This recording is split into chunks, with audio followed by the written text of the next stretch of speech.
অতীতের মতোই ঐক্যবদ্ধ থাকবেন।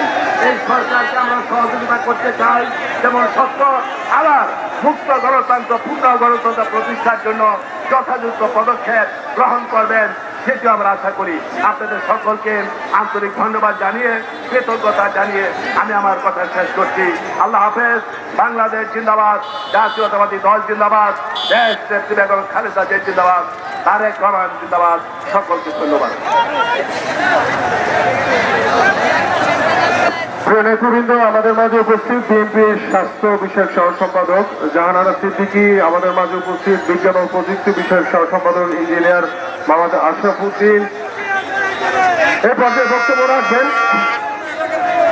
ঢাকা বিভাগীয় সাংগঠনিক সম্পাদক, কারা নির্যাতিত নেতা জনাব কাজী